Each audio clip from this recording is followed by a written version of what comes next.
This watch was buried underwater for years. No one believed it could ever work again.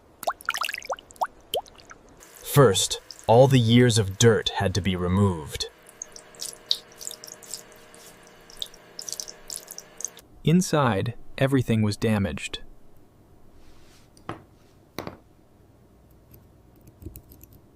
But under the rust, the original metal was still there.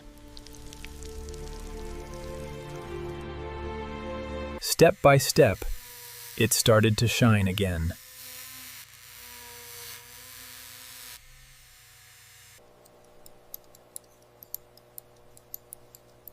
Every part had to go back perfectly.